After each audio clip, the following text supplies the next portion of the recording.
Bienvenidos queridos amigos a Espacio Político por PDCTV, la nueva manera de ver televisión.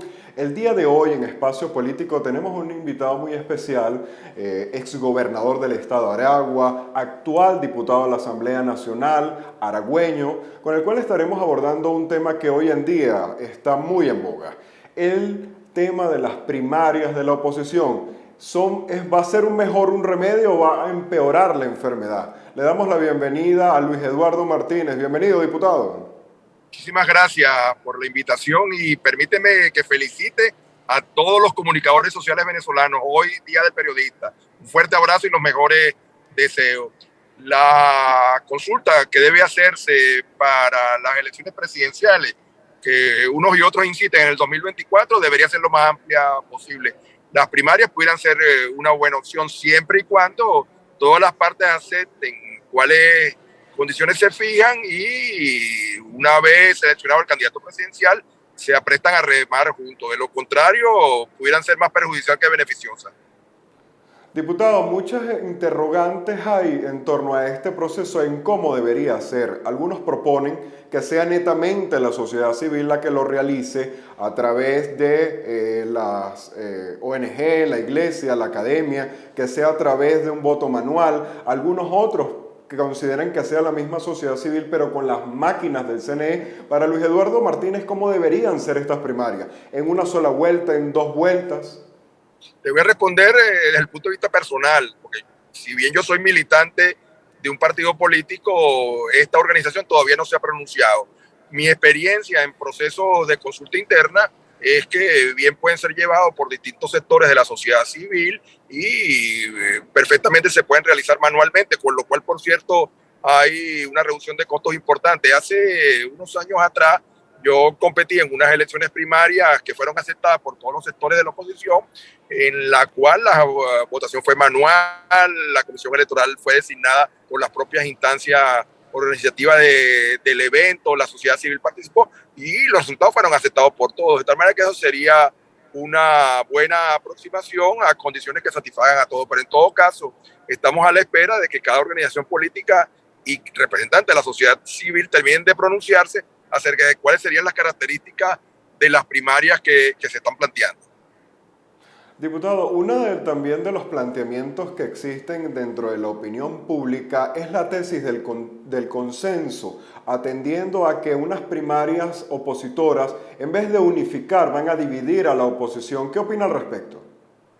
Lamentablemente en Venezuela no existen ni los precedentes ni la cultura para consensuar una decisión de esa naturaleza.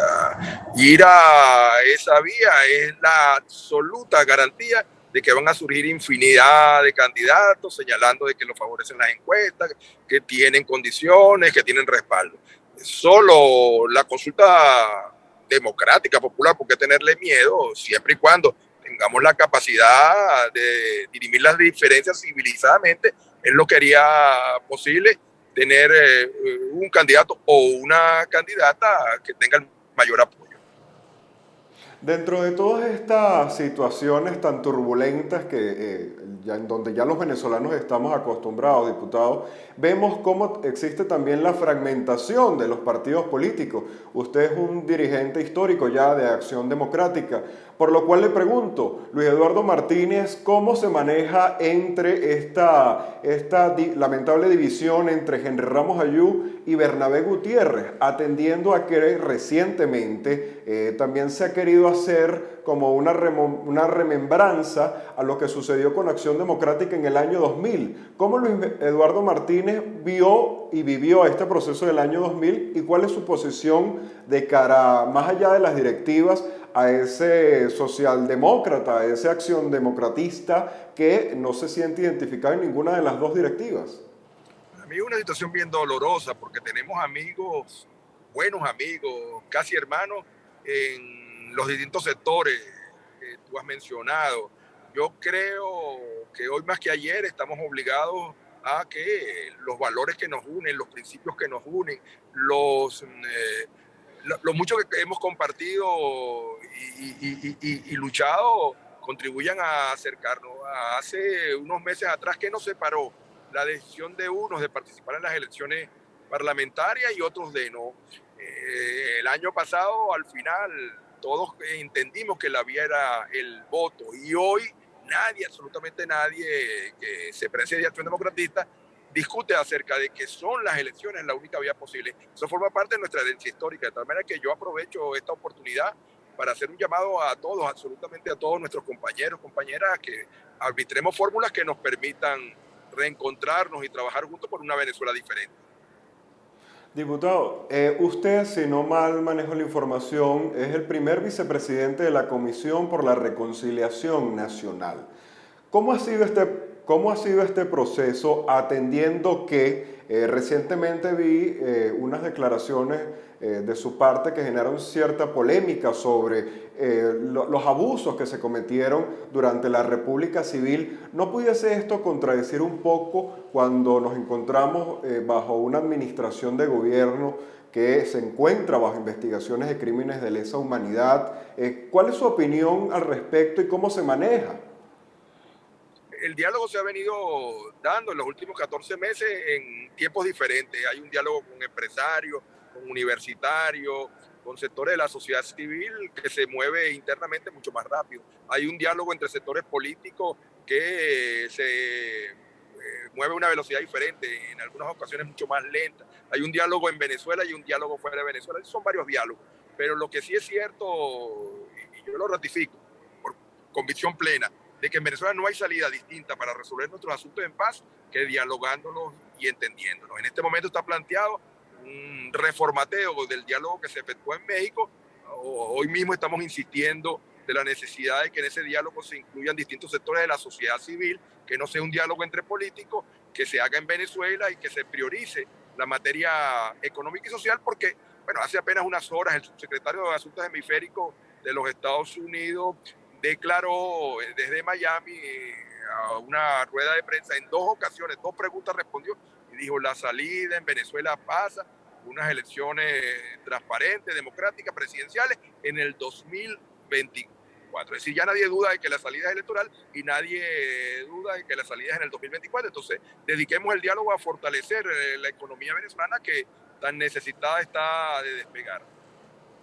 Diputado, si bien es cierto, ya al parecer gran parte de la oposición ha abandonado la vía de la insurrección y de la protesta activa en la calle para generar y presionar un cambio político.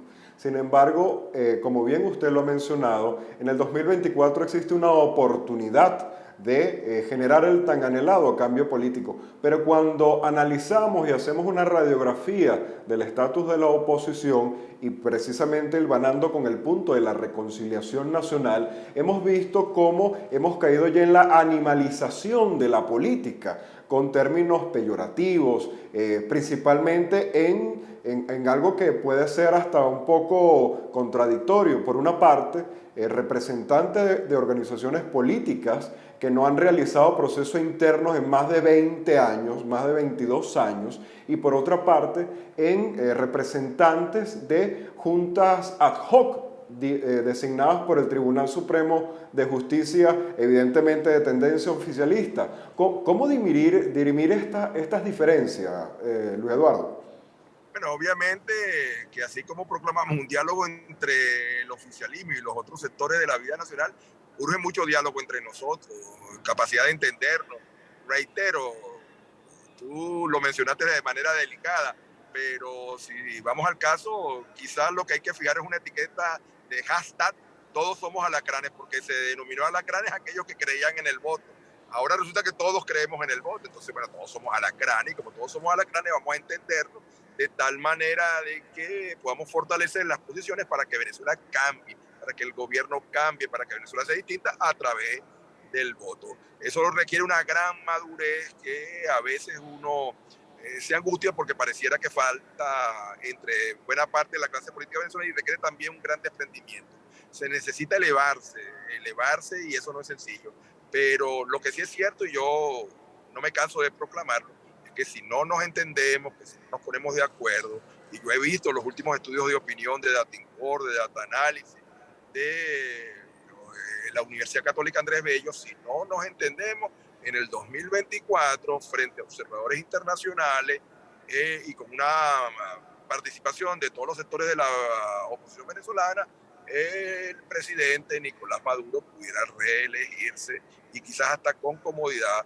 Hace poco estuve conversando largamente con José Antonio Gil Yepes de Data Analysis, Jesús Seguía de Daticor, y los dos coinciden en lo mismo, que el respaldo presidencial anda en el orden del 20, 21, 22%, que el respaldo al PSV puede llegar incluso hasta el 27%. Y si la mitad del país no vota y de la oposición se dispersa, bueno, ayer me decía Kiko Bautista que él lleva anotados 42 candidatos presidenciales o pre de la oposición. Imagínate cómo vamos a salir en el 2024. Así que mucho desprendimiento, mucho enterrar odio y sobre todo mucha capacidad de entender que primero está Venezuela, es lo que hoy se impone. Diputado, antes de seguir continuando con diversos temas, dentro de esa posible lista, vislumbra también su nombre. ¿Luis Eduardo Martínez está dispuesto a participar en unas primarias presidenciales? Hoy no lo sé, o sea, porque esa no es una decisión fácil, no es una decisión ni siquiera personal, es una decisión que involucra a mi familia, que involucra naturalmente a la militancia de la organización en la cual activo y también las instituciones con las cuales trabajo. De tal manera que yo no me atrevo a descartar por completo, pero tampoco quiero adelantarme.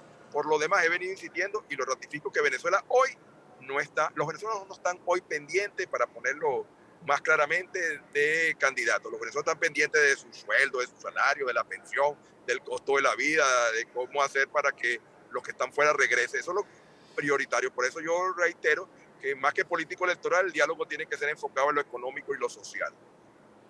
Diputado, y precisamente con el tema de los estudios de opinión y esto que acaba de comentar, ¿cómo llegarle a la gente cuando existe una desafección política campante y sonante? Usted bien lo ha dicho, la gente está pendiente de resolver su día a día. ¿Cómo canalizar nuevamente a reciudadanizar al venezolano? Garantizando que con propuestas se pueda generar esperanza. Porque el grave problema, lo decía el cardenal hace también, creo que 3, 4 días atrás, él decía que, bueno, están las carretas delante de los bueyes en la política venezolana, que antes de decir que fulano es el candidato, sultana es la candidata, deberíamos preparar y presentar un proyecto de país, porque no se trata de volver a ciegas a seguir a un mesías, que es un poco lo que ha pasado en la historia venezolana reciente. El último caso fue Chávez. Y entonces apostar a lo desconocido. No, aquí la prioridad sería que los venezolanos conozcan en detalle, se entusiasmen, participen en la elaboración de un proyecto que los involucre a todos y que conlleve precisamente a un país distinto donde el bienestar sea generalizado. Entonces, eso es parte de lo que hemos estado planteando. Vamos primero a trabajar el proyecto, vamos primero a consultar, vamos primero a oír a los venezolanos y a las venezolanas qué es lo que quieren y qué es lo que creen que se puede lograr para que cambiemos de esta dramática situación. Dentro de todas esas propuestas que de distintos precandidatos ya empiezan a manifestar, se han hablado de reducir el periodo presidencial a único de 4 años con una reelección. Otros plantean un solo periodo presidencial de 5 años, retomar el Congreso bicameral. Para Luis Eduardo Martínez, ¿cómo debe ser ese Estado venezolano del futuro, atendiendo a nuestra cultura política, atendiendo a que quien asume las riendas del poder tiende o tiene la tentación a aferrarse al mismo, y también aprendiendo de las lecciones en la Constitución del 61, la cual, si bien es cierto, contemplaba una reelección no mediata, también eso trancó y obstaculizó el relevo político de aquel entonces? Vuelvo a insistir, yo soy militante de un partido político y sobre esas materias no se ha pronunciado Acción Democrática formalmente, pero sin embargo, mi opinión personal Como a título personal, entendiendo, claro. la voy a dar porque la tengo y la voy a defender en el seno de la organización. Primero, yo soy partidario de la no reelección absoluta, que en Venezuela pasemos a un sistema parecido al mexicano, más recientemente al colombiano, donde en la posición de presidente de la República la no reelección sea principio fundamental. El propio Bolívar lo dijo en su momento, el mantenerse indefinidamente en el poder no es lo mejor para un pueblo. En cuanto a la composición de la Asamblea Nacional hoy, yo volvería a la bicameralidad. ¿Por qué? Porque eso garantizaría no solo una mejor representación de los estados y en todo caso de los más pequeños, de los menos poblados, sino que también haría posible que en una Cámara del Senado los proyectos de ley y los grandes problemas nacionales se discutan de manera más mesurada. De tal manera que la Cámara de Diputados y una Cámara del Senado, un número equivalente a los actuales parlamentarios, sería positivo. Incluso el día jueves me entrevistaron para una tesis doctoral de un abogado amigo y la pregunta primera que me hizo es que de qué sería partidario yo, de una reforma constitucional o de una constituyente, y le dije una respuesta académica, por eso digo que es el punto de vista personal, le dije que yo creía que en las condiciones actuales del país, con tantos cambios que ha habido en la arquitectura jurídica venezolana en los últimos 20 años, lo que se impone es la convocatoria de una constituyente que sea capaz de moldear un modelo de Venezuela distinto al que se ha venido estructurando en los últimos años. De acuerdo, diputado. Y precisamente de ese reacomodo que es tan necesario para el país y no dejándolo solo esperar a que se cambie el Poder Ejecutivo, también existe una situación bastante precaria del sistema de partidos políticos en Venezuela. Actualmente revisada, existe 113 partidos políticos en Venezuela y con una lista de más de 60.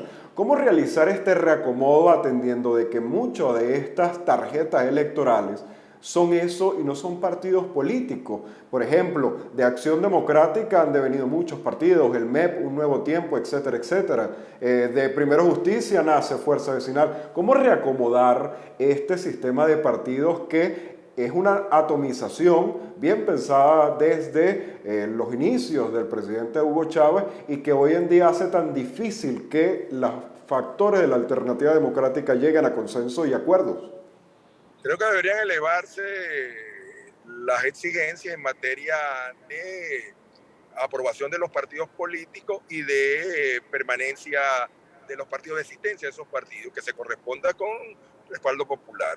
Tú mencionaste el número que actualmente hay de partidos políticos. Yo te aseguro que si no se modifican las condiciones actuales, en el mes de septiembre, octubre del 2024 vamos a tener, previo a las elecciones, más de 200 partidos políticos con su tarjeta, con sus colores, y cada quien bregando posiciones u oportunidades. De tal manera que lo que se impone es tal como se da en muchos países, que haya exigencias medianamente importantes para la conformación de un partido en cuanto a respaldo tengan y su permanencia. Si usted no tiene una votación decente en unas elecciones previas, ¿cómo mantener la tarjeta? O sea, la exigibilidad de respaldo popular es fundamental para un régimen de partidos como el que tiene Venezuela.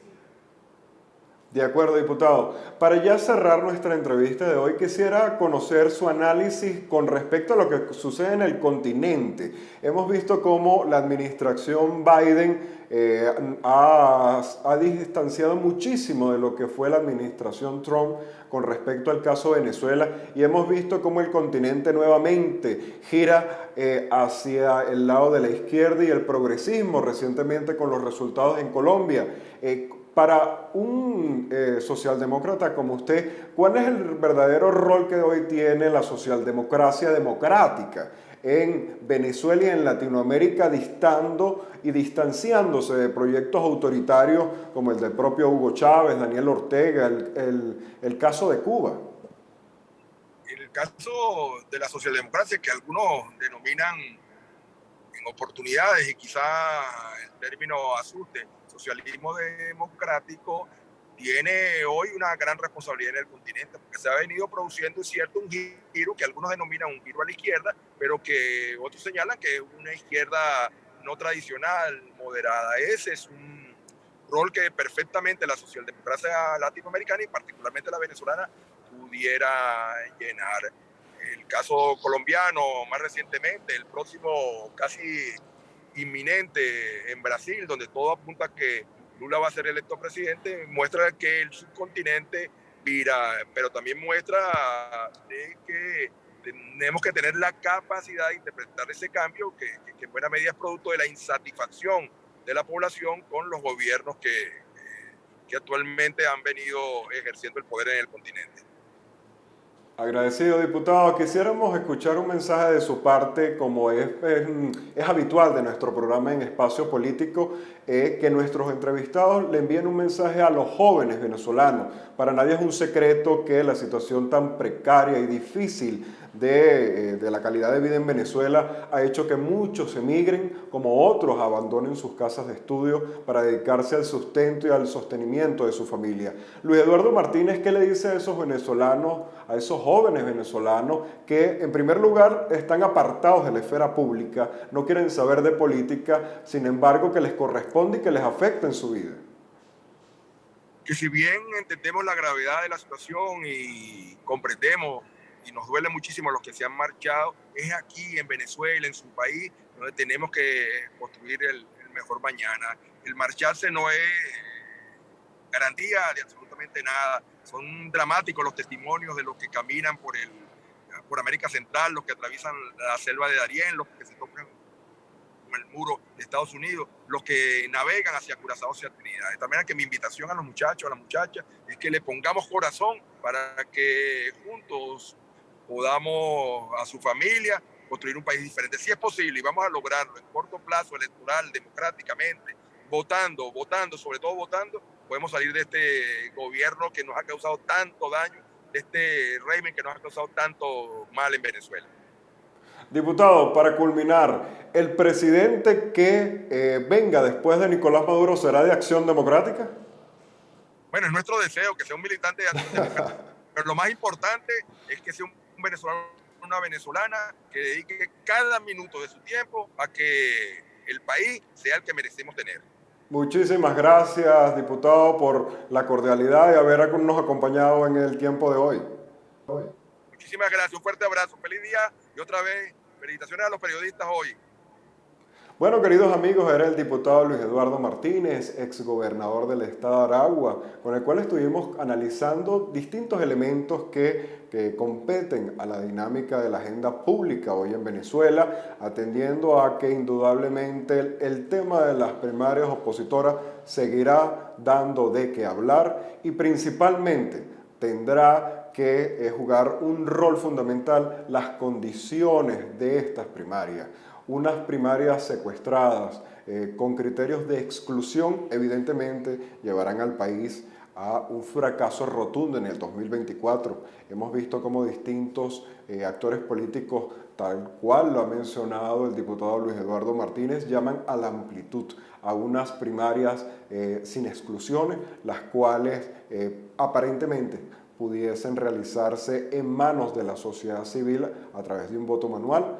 Y existe también esta dicotomía en aquellos que quieren y han solicitado ya que dicho proceso sea realizado en manos del Consejo Nacional Electoral. De esta manera me despido de ustedes, no sin antes invitarlos al próximo miércoles por aquí a las 3 de la tarde en Punto de Corte. Muchísimas gracias.